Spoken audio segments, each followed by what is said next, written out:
and welcome to Everyday Kentucky. I'm India Jones. And I am Jim Caldwell, and keeping with our theme of bringing on some of these exceptional student athletes for FanFest, we have Jamon Dumas-Johnson, and we are so glad to have you on the show here this morning.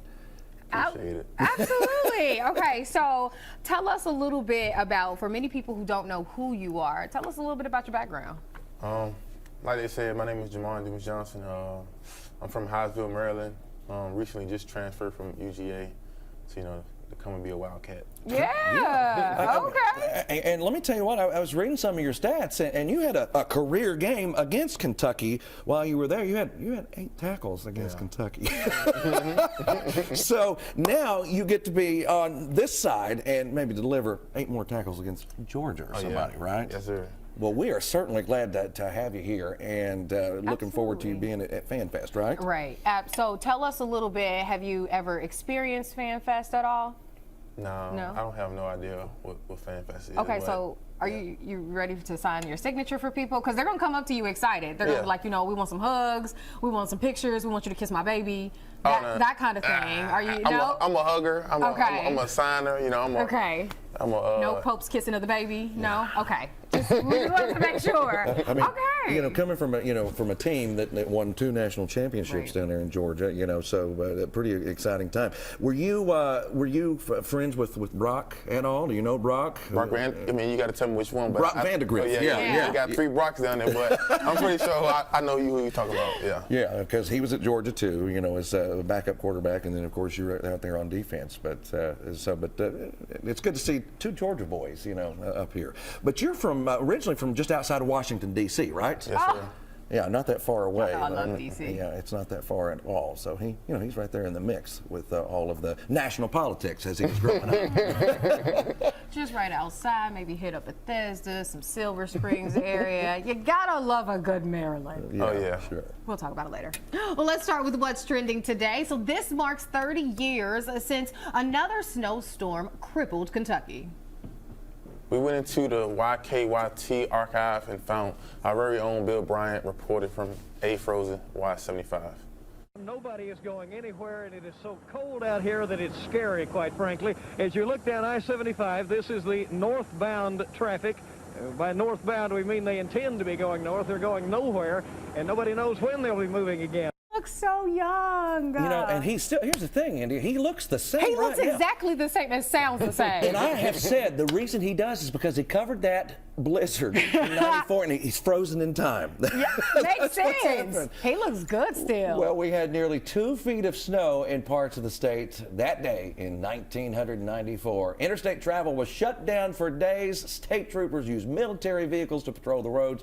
It was a mess. And Shelbyville set a record low temperature for the entire Commonwealth of Kentucky that still stands today at 37 degrees below zero. Wow. That's not a wind chill. That is the actual air temperature. So 37 below zero. What did we have the other day? We had a wind chill, again. Was it 13 below? It wind chill 13, 15 at times. So that's what we're talking about. Now, you come from Maryland, and being from Maryland, you get some decent doses of snow, but do you remember anything like what we were seeing there on those videos?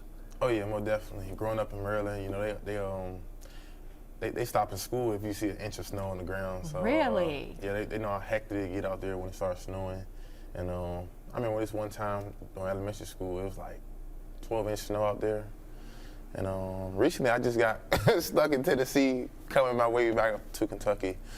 I got stuck in Tennessee about 2 days. Did you really? Like Knoxville area? Yeah. I figured. Right there in Knoxville. Yeah. Crazy. Yeah, you don't want to. And that's not even far from here, which blows my mind. You know what I mean? Like right from the Tennessee border, we're what, an hour and a half, an hour, 45 minutes away? Yeah, roughly. But that's crazy. Big old mess down there. We don't want you staying in volunteer country too long. They might try to get you, okay? Now, I was a little nervous. I walk around the hotel with my Kentucky gear on, and jumpsuit. You're scared. And the Tennessee hotel all had T's on it.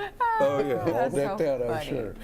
Well, a UK fan also won big at last night's game, and it wasn't India. Right. UK Athletics says Gannon McMahon made this half-court shot during one of the TV timeouts. His prize is $10,000. Oh, snap. $10,000. I couldn't make a half-court shot to save my life. I just want y'all to know that. And I mean, I don't know if he was trained, if he played ball before in his life, but, to hit a shot like that with 20,000+ people around you, that's intimidating. It is. Once upon a time, I got to play in a game on Rupp Arena. Here comes the shot again, by the way. But I was playing with the Harlem Globetrotters there, and I did make a free throw. Look. There you go. Boom. That's pressure. That's sick. He did it. Wait a minute. Let's bring that back a couple of steps, big bro. You did what? I played with the Harlem Globetrotters for like No, you didn't. 30 seconds, yes. Are you serious? Like, is this a joke or is No, this this fun? is real. Like, what happened? When they go from town to town, they do these little promotions and they bring like local media in and they'll put them on the team or they'll put them on the Generals, which is the team they always play. And I was selected to go out there. Do you know how to play sports? No, I'm not. No, I'm not a basketball player. Did you play basketball growing up too? I play a little something. Okay, at least he knows the rules of the game. Yeah. I'm sure he can play. You're 6'1", 6'2". It matters on which website I looked at. I don't know. How tall are you, by chance? About like 6'2" with shoes on, 6'1" with shoes off. So Okay. 6'1" official. I'll take that. All right, so that works. I'm a little short for basketball, tall for football, so I picked the right sport. Yeah, absolutely. Yeah, he's down with it out there. Well, the nation celebrates a silly old bear today for National Winnie the Pooh Day. The unofficial holiday Coincides with the creator's birthday, A.A. Mile, based his story about the fictional honey-loving bear on a black bear at the London Zoo during World War.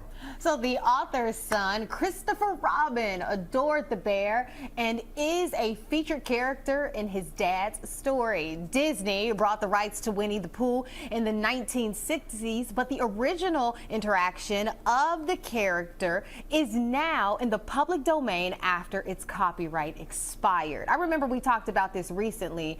Now we're probably going to start to see Winnie the Pooh in all kinds of things. And Mickey Mouse, the original Mickey Mouse expired. Oh, yeah. But Winnie the Pooh. The Steamboat one, right? Yeah, Steamboat Willie. But Winnie the Pooh has already been in a horror film. What was it called, Rob? Rob, our director upstairs. Remember, I looked it up, Jimmy. Yeah, Rob. I thought Rob had it on his personal collection.